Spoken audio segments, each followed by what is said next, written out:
On the 20 slides shown below, I present the original photographs of the Second World War from the German archive, which are in my collection. These photos are from my collection department, Wehrmacht on the Eastern and Western Fronts. If you like it, subscribe to my YouTube, like it, so you don't miss the new weekly presentations. If you would like to order 5 inches by 7 inches copies of these photos from the original, you can specify which photos you would like to receive. Laboratory quality. Enjoy your viewing.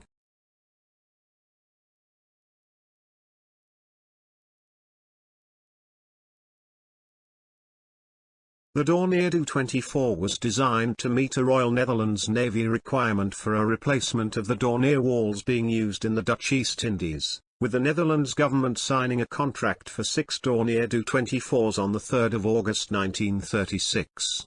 2 more prototypes were built for the German Navy to be evaluated against the Blohm and Voss BV-138. The Do-24 was an all-metal parasol monoplane with a broad-beamed hull and stabilizing sponsons. Twin tails were mounted on the upswept rear of the hull, while 3 wing-mounted tractor configuration engines powered the aircraft. Fuel was carried in tanks in the sponsons and the wing center section. 2-3, up to 1,200 kilograms, 2,600 pounds, of bombs could be carried under the aircraft's wings, while defensive armament consisted of 3 gun turrets, 1 each in nose, dorsal and tail positions. In early aircraft the turrets were each fitted with a machine gun, but later aircraft carried a 20mm cannon in the dorsal turret. The 2 prototypes were used during the invasion of Norway to transport troops to Narvik. The aircraft captured and produced in the Netherlands were pressed into service with Seenotstafelen and deployed in the Arctic, Baltic, North Sea, Bay of Biscay, Mediterranean, and Black Sea. They were also used as transports, notably for keeping contact with the troops left behind on the Aegean Islands and Crete, and for supporting the Kuban bridgehead in early 1943.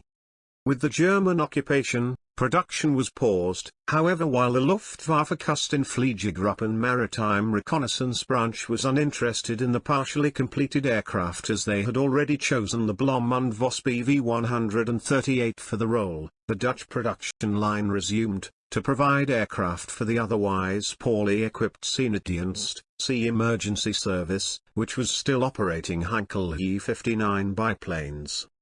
The 13 airframes on the Aviolindo assembly line were completed with Dutch-bought Wright Cyclone engines, but later models used the BMW Bromo 323R2. An additional 159 Do-24s were built in the Netherlands during the occupation, most under the designation Do-24T1. Another production line for the Do-24 was established in the CAMS factory at Sartrouville, France, during the German occupation. This line was operated by Sancan and produced 48 Do-24s during the war and another 40 after the liberation of France, which served with the French Navy until 1952.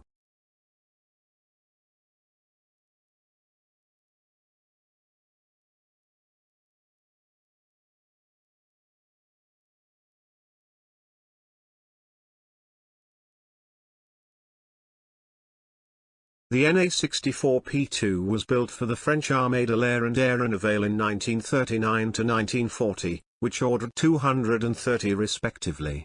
Of these, 111 had been delivered before France surrendered to the Germans after the Battle of France.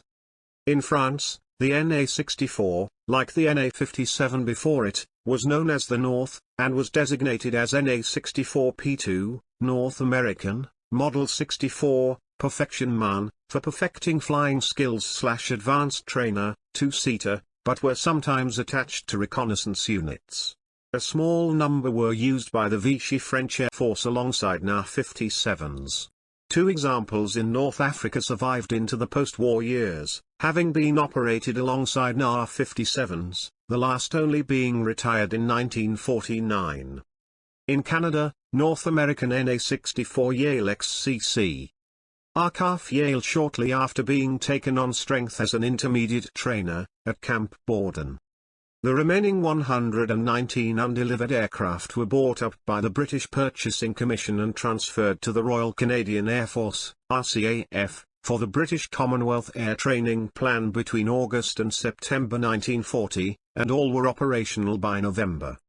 The type was named the Yale Mk.I following British naming practice of naming trainers after education institutions and US supplied aircraft after American locations, in this case, Yale University, and were used initially as intermediate pilot trainers taking pilots from the de Havilland Tiger Moth and Fleet Finch to the much faster and more complex North American Harvard, until this category was dispensed with as being unnecessary. They were then relegated for use as airborne wireless radio trainers, along with the contemporary Fleet Fort Intermediate Trainer in 1943. The Yale appeared in the movie Captains of the Clouds. The RCAF sold all surviving examples off as scrap in 1946, but over 30 survive today as a result of a large number of them being bought surplus by a single farmer, with about 15 currently in airworthy condition. In Germany, the Na-64s captured from the French were used by the German Luftwaffe for all types of flight training, from basic flying to advanced fighter tactics. Dive bomber schools and target tug units and even combat squadrons all used the Na-64, as they were designated by the Luftwaffe, from the tail markings of the French examples.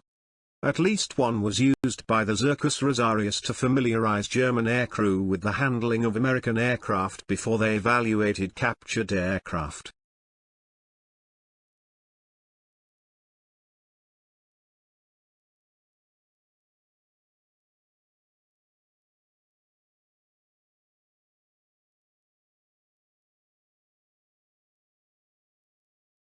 Karl-Heinz Schnell, the 10th of January 1915, the 13th of March 2013, was a German Luftwaffe ace and recipient of the Knight's Cross of the Iron Cross during World War II. For the fighter pilots, it was a quantifiable measure of skill and success. Schnell was credited with 72 aerial victories. Spick also lists Schnell with 72 aerial victories claimed in over 500 combat missions. Of these, 11 were claimed over the Western Allies and the remaining 61 on the Eastern Front.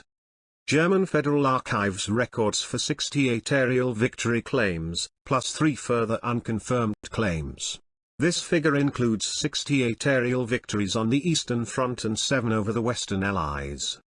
At the start of the war, Lieutenant Karl-Heinz Bubby Schnell was assigned to I Group of Jägergeschwader 71, JG-71, 71st Fighter Wing, an independent fighter group.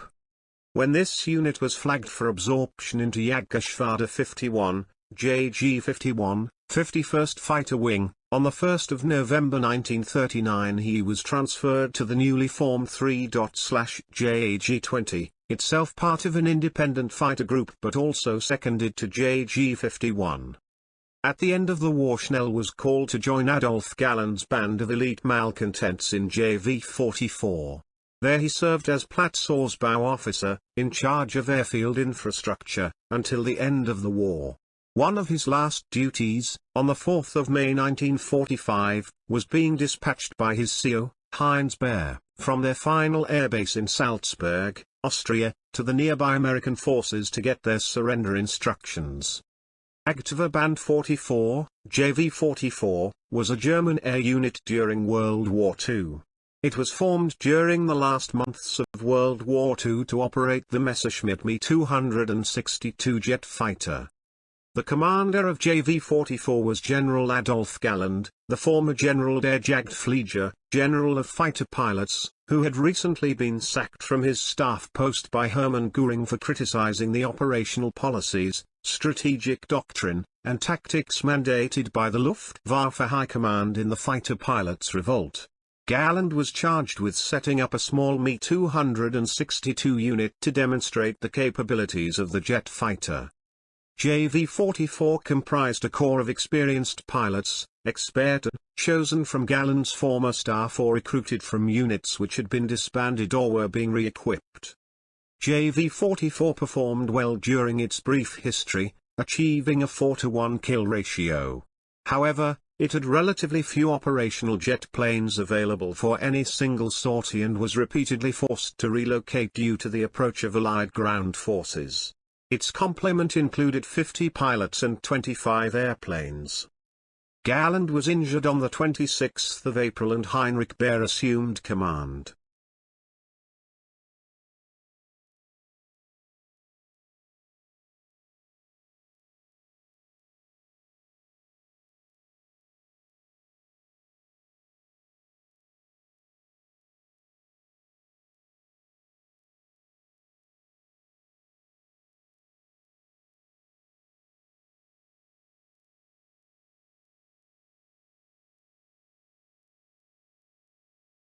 Joachim Munchberg, the 31st of December 1918, the 23rd of March 1943, was a German Luftwaffe fighter pilot during World War II and an ace credited with 135 air victories.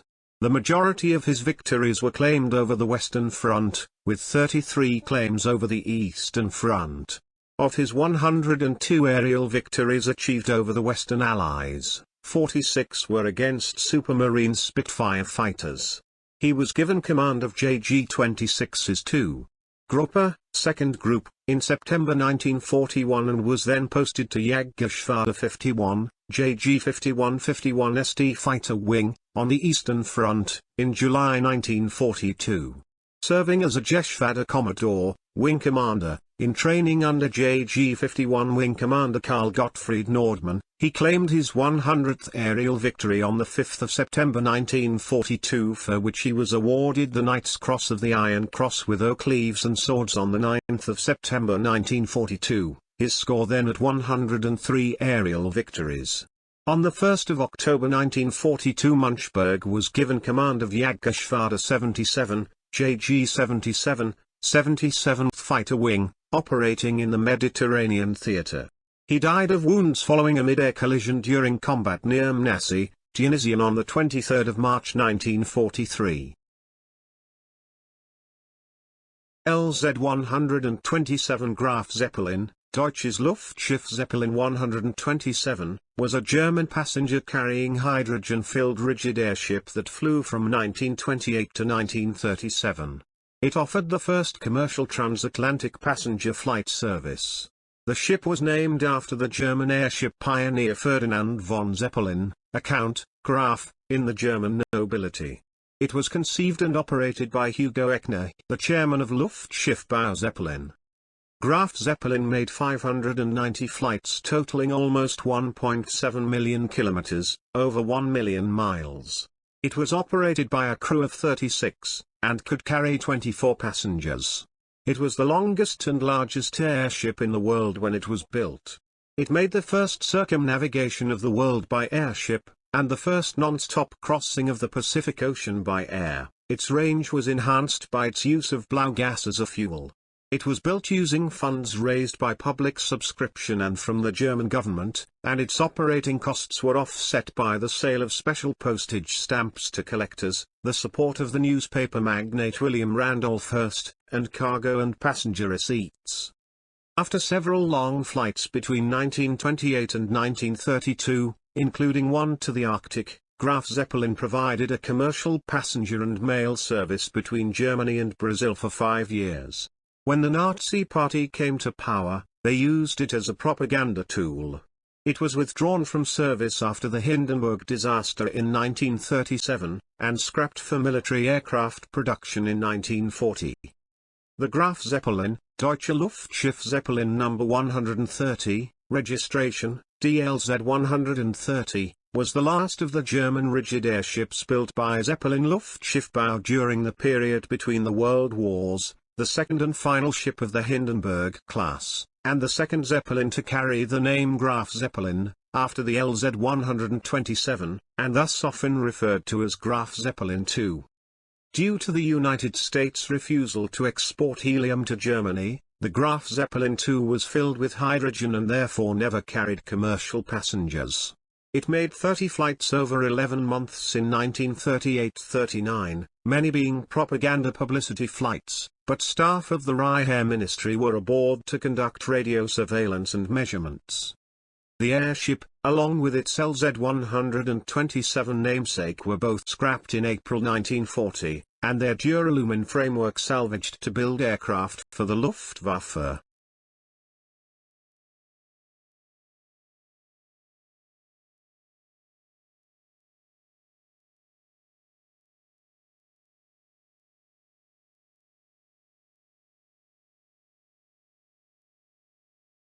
Wolf Dietrich Wilke, the 11th of March 1913, the 23rd of March 1944, was a German Luftwaffe pilot during World War II, a fighter race credited with 162 enemy aircraft shot down in 732 combat missions.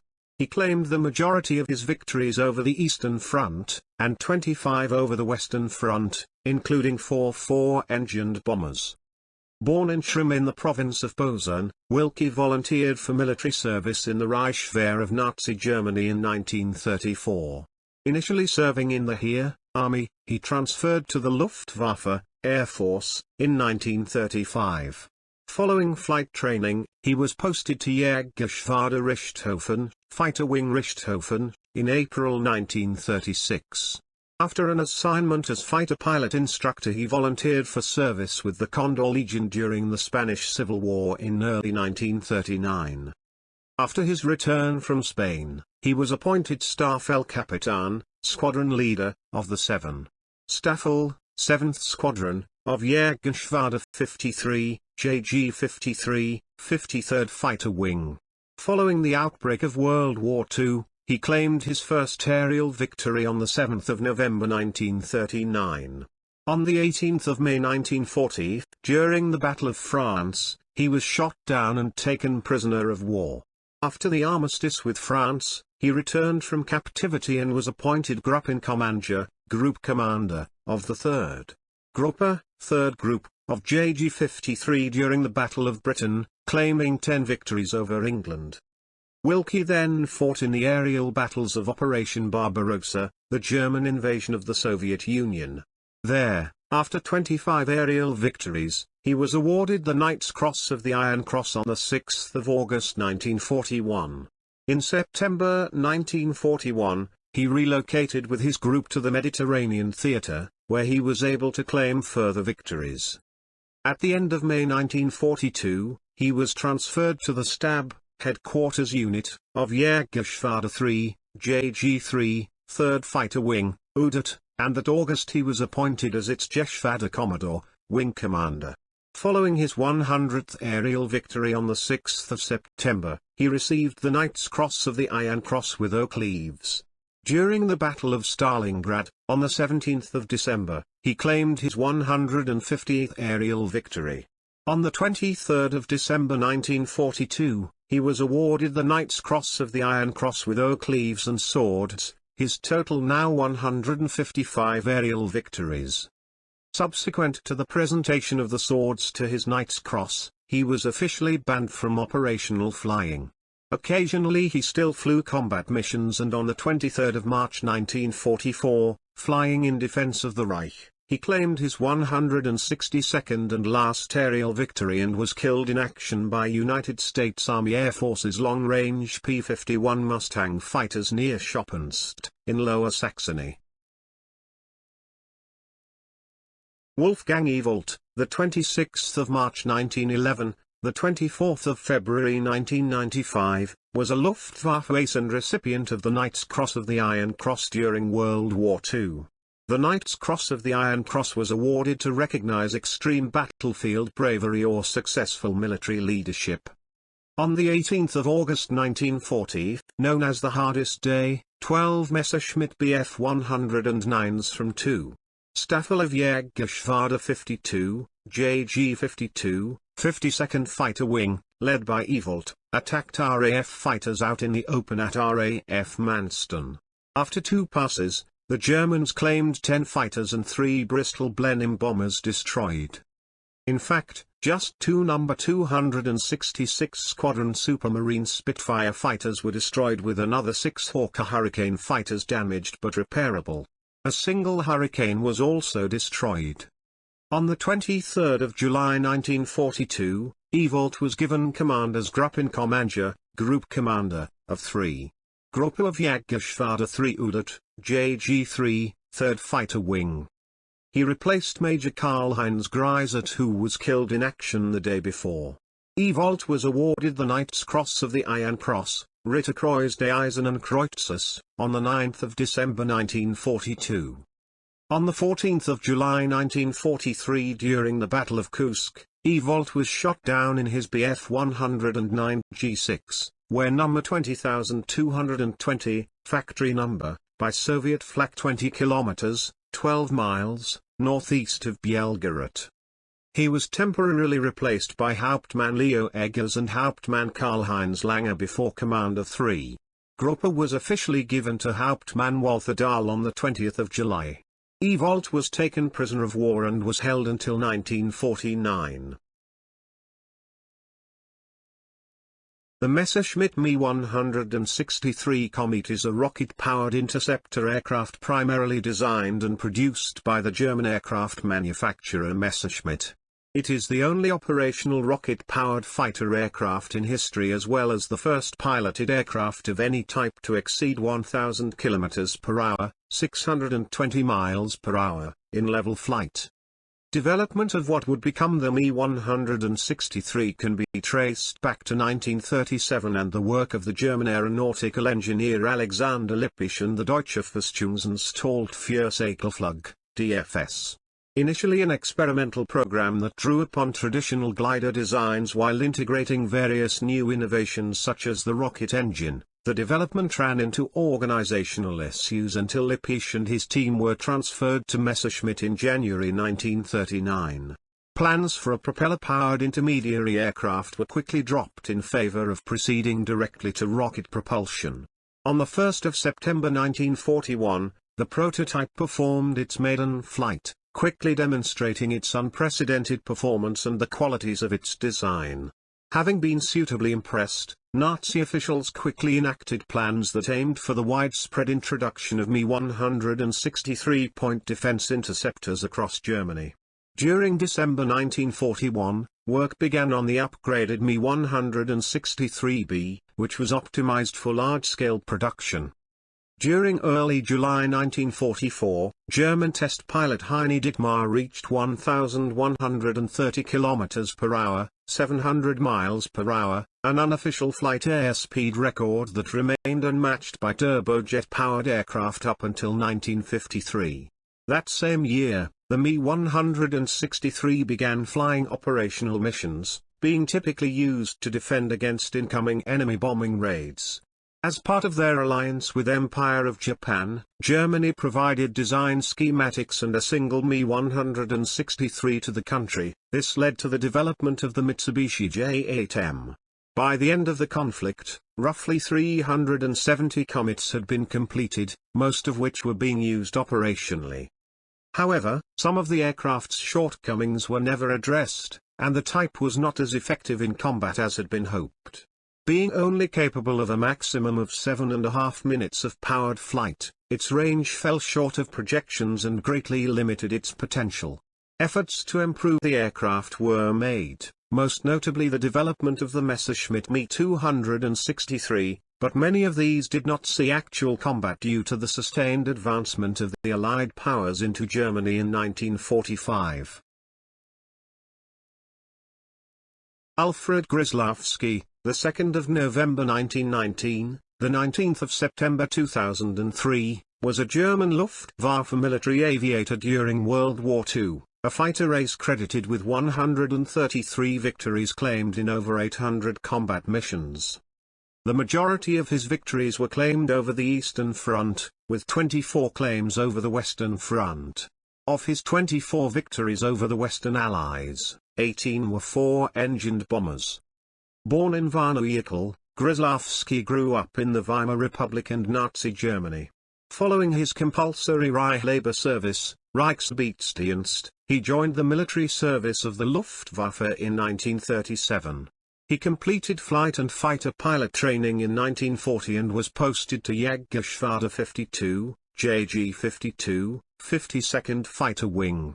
Flying with this wing, Grzelewski on 1 September 1941 during Operation Barbarossa, the German invasion of the Soviet Union. In July 1942, he was awarded the Knight's Cross of the Iron Cross and claimed his 100th aerial victory in April 1943. In June 1943, Grzelewski was wounded by a blast from a landmine. Following his convalescence, he was posted to the Western Front where he was made Stabfeldkapitan, squadron leader, of the newly formed 1. Staffel, 1st Squadron, of Jagdgruppe Süd, JGR Süd, Fighter Group South, in August 1943. In November 1943, he was transferred and appointed Stabfeldkapitan of 1. Staffel of Jägergeschwader 1 Udat, JG-1, 1st Fighter Wing. Here, he was awarded the Knight's Cross of the Iron Cross with oak leaves in April 1944. Then transferred to 11. Staffel of Jägergeschwader 53, JG-53, 53rd Fighter Wing. Grzelewski flew his last combat mission on 26 September 1944 when he was shot down and wounded, spending the rest of the war in hospitals and convalescence. After the war, Grzelewski worked as a truck driver and later as a janitor. He died on 19 September 2003 in Herne. The Junkers Ju-87 or Stuka, from Sturzkampfflugzeug, dive bomber, is a German dive bomber and ground attack aircraft. Designed by Hermann Pohlmann, it first flew in 1935. The Ju-87 made its combat debut in 1937 with the Luftwaffe's Condor Legion during the Spanish Civil War of 1936 to 1939 and served the Axis in World War II from beginning to end, 1939 to 1945. The aircraft is easily recognizable by its inverted gull wings and fixed spatted undercarriage. Upon the leading edges of its faired main gear legs were mounted ram air sirens known as Jericho trumpets, which became a propaganda symbol of German air power and of the so-called Blitzkrieg victories of 1939 to 1942, as well as providing Stuka pilots with audible feedback as to speed.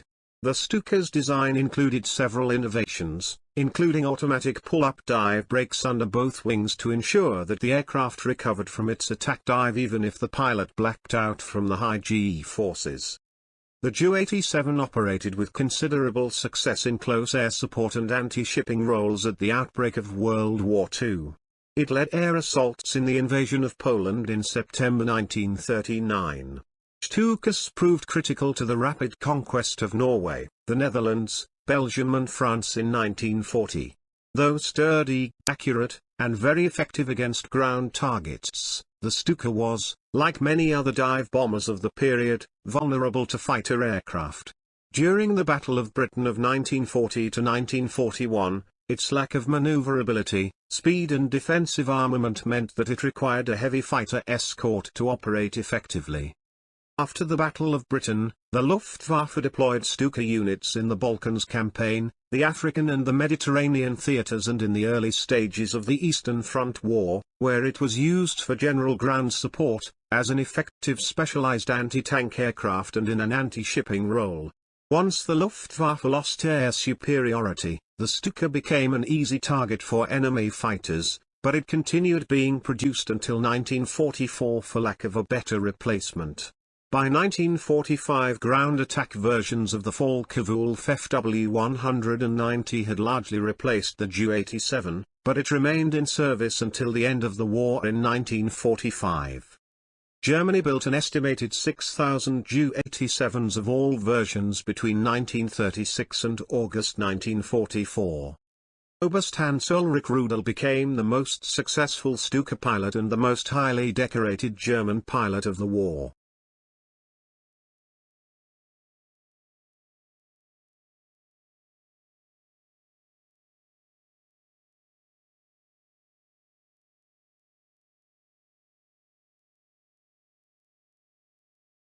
Joachim Friedrich Huth, the 31st of July 1896, the 27th of March 1962, was a German general in the Luftwaffe during World War II and, post-war, the West German Air Force.